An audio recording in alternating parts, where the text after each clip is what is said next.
Hello everyone, this is Delux. Today we're going to interview another gang stalker and we're going to find out what are some of the positions that these gang stalkers have. Who is in charge of hiring these people? Where do they come from? Why are they constantly in our eyesight and in our way? Let's take a look. Let's meet this gang stalker. Well, my position as a gang stalker is called a monitoring gang stalker. My position is very important because I play a lot of important roles, like looking at who's trying to find out who's looking at them.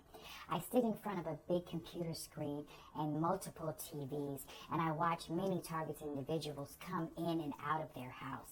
Everything is being monitored by me and all of our radios and our cameras. Everything is seeing everything that each targeted individual does on a normal everyday basis, like waking up, brushing their teeth, having sex, using the bathroom, eating, picking their nose. We see everything. We see what they're taking, what they're thinking, what they're about to do, what they think they're going to do. This is what I do. I monitor them all day. Why is it so important that you're constantly looking at the monitor? What do you see? What are some of the things that these handlers ask information of? Why do you want to know all this information? And why is it important that you do this? When I look at the monitor, I can see exactly when they're coming in, when they're leaving. I can also hear audio of what they're talking about. A lot of targeted individuals try to start writing a lot of things down because they know that we're listening to them and they don't want us to hear them. A trick that all of them pretty much use is when they're talking amongst each other, they turn on the water and they let the water run really loud, or they play music and to try to speak underneath the music so we can't hear what they're saying.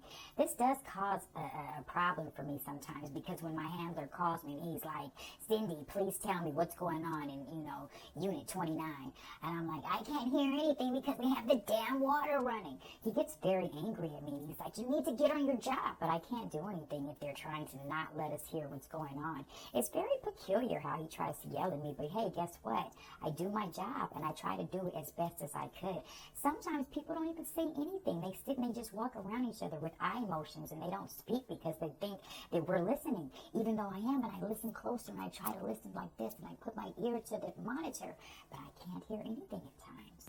Sometimes when you're really into your work, do you misinform information to your handlers, or do you mess up? Do you, fudge a little bit on the paperwork and say you saw something when you really didn't see anything?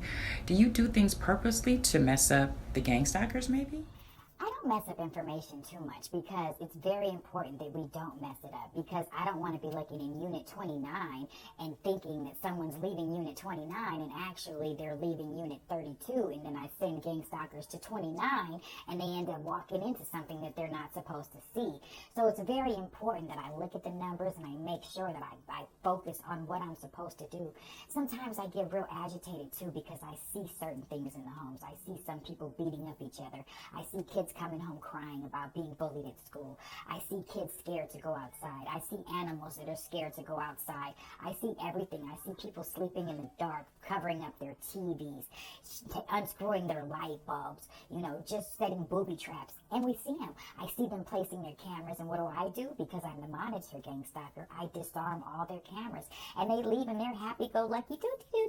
I'm going to catch somebody in my house today. But guess what? You're not catching anybody because I done did doot. And I disarmed all their cameras, all their audio, and they're looking at when they're at work, they're driving, I'm like, yeah, I'm looking at my camera through my phone.